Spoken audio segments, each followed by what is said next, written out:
The Monster of Equestria, Chapter 49. We floated over the mountainous countryside of the Griffin Kingdom on our way to the Griffin, the Griffin capital. I absently watched the scenery drift by. Griffon was next to me, trying to both keep me company and reassure me that everything would be okay. I couldn't tell what he was saying, though. All my thoughts were preoccupied by a certain buttery Pegasus.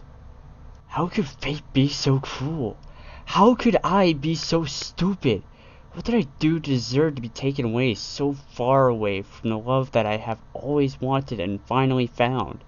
It just wasn't fair.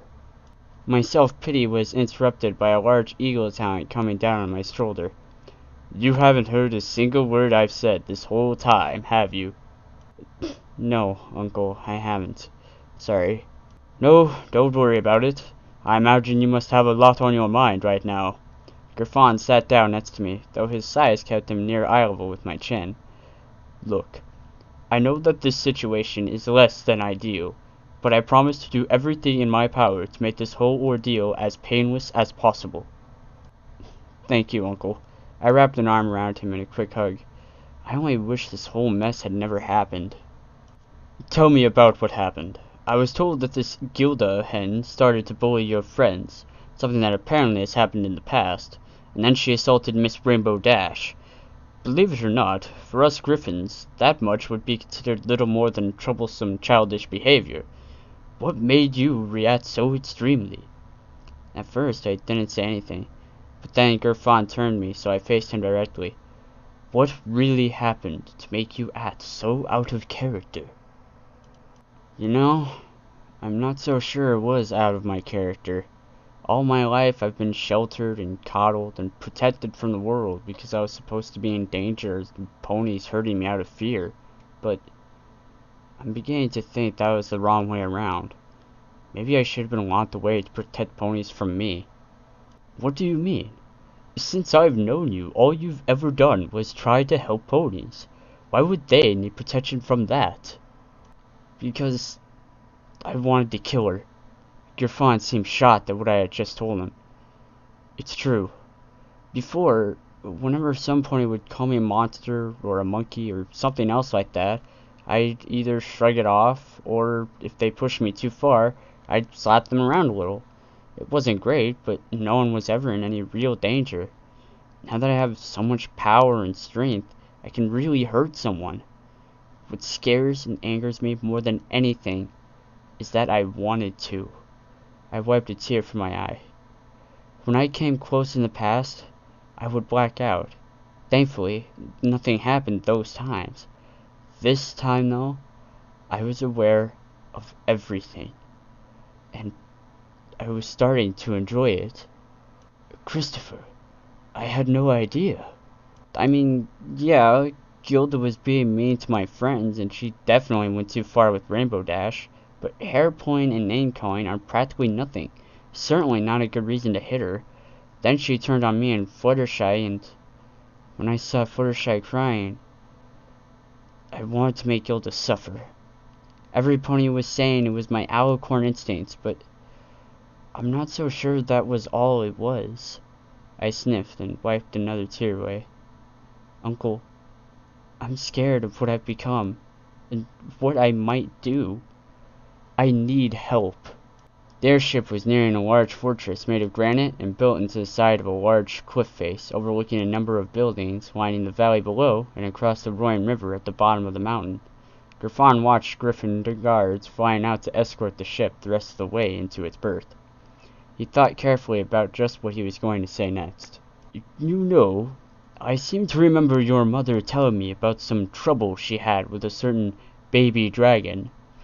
If I recall correctly, the little guy had lost himself and nearly destroyed his home because he had received a few gifts for his birthday, triggering his hoarding instincts and a growth spurt of epic proportions. Do you remember how he was stopped and turned back to normal? I remember the story from one of Twilight's letters. I also remember Celestia sent out the Wonderbolts, though they were met with only failure. His friends helped him remember who he was and why they all loved him. This brought him back to his senses, and back to normal. Do you get what I'm saying? I think so. Well, as long as you think I meant that you can always turn to your friends for help, then you got it right. Griffon hugged me again. For now, though, let's get you inside and start your punishment. No way! Batman is way better, I told the Griffin chick before me. Griffon had given me a brief tour of the castle, but he was far more excited to show me something more personal and precious than the ancestral fortification. His family. Said chick was his only grandchild, who had also just turned 5, and received a small stack of comic books from both his country and mine. Nuh-uh! Not even the power ponies could take on Magnus the Great and his sidekick, Eaglet. Especially if this Batman guy doesn't have any powers. I like this kid, but no one disrespects Batman. You don't get it, Ayla. Having no powers is what makes him so great. He uses his skills, gadgets, and intellect to outclass all kinds of bad guys. He can't be beat. A deep laugh came from across the room. Chris, if you're done arguing with the child over make-believe characters, then maybe we can get some dinner. Fine, but Batman's still better, I replied as I stood from the floor. I scooped Ayla up from the floor and carried him into the dining hall, where his mother and father were waiting with his aunt. As I stepped through the entryway, I got a very strong feeling that I had done something very wrong. What's going on? Chris, put Ayla down, please. While I know ponies are fine with that type of behavior, but we are not in Equestria right now, Griffon told me. At first, I was a little shocked. This was a griffin who had insisted on HUDs and had many times plucked me off the floor as a child, laughing the whole time. What was I missing? Griffon's son, Fortis, filled me in when he saw how confused I was. Father means no offense to you, Prince Christopher. It's just that griffins have always been a warrior class, if you will. It wasn't until great-great-grandfather's reign that things started to get, for lack of a better word, softer. Dealing with ponies will make one soft, Philia, Griffon's daughter, grumbled under her breath. Griffon cleared his throat loudly, and the princess quickly filled her offending beak with wine. So some keep saying, he growled, but our land's wealth and growth over the past century would suggest otherwise. Philia grumbled under her breath as she pulled the turkey leg off the table and began tearing it apart. The king is right, Regina, Forrest's wife and Aquila's mother, said. Before we started trade with Equestria, our country was rich in gold and iron, but poor in wealth. My teacher said something like that years ago, but it never really made any sense, I said while I loaded my own plate. I don't suppose you could explain it. The mountains are full of ore, which is great for mining, but lousy for farming and industry. And since we wouldn't trade with anyone, all that metal just sat there being useless. Now our ore is used for everything from bits to rails all around Equestria, Philia recited as if reading it from a textbook. This means that our mines pay for our yummy vegetables and oh so useful technology. Her sarcastic tones weren't lost on me. Right. Now, I get to battle with your mother over resources in a conference room with a pen, instead of on the battlefield with a sword. Griffon took a bite of his own meal. Say, you didn't happen to bring your own sword, did you, Chris? I'd love to get some sparring in. Maybe show my grandson a thing or two. Sorry, Uncle, but I left it at home. Didn't want to send the wrong message during the games and all. Well, no matter. We got a few laying around here somewhere, I'm sure. Griffon laughed heartily as he gestured to the many examples decorating the walls in the hall. Yeah, just maybe, I agreed. After that, we all decided the food would taste better if we ate it while it was still warm. Then, since it was getting late, and the day had been a long one, I had chosen to turn in for the night. And so it went, for the first week or so at least. Every day I would dine with the royal family, practice with the Griffon, and argue superheroes with the young prince. The latter ended when he cheated. He said the element bearers were the absolute best heroes on EQs. How could anyone argue that point?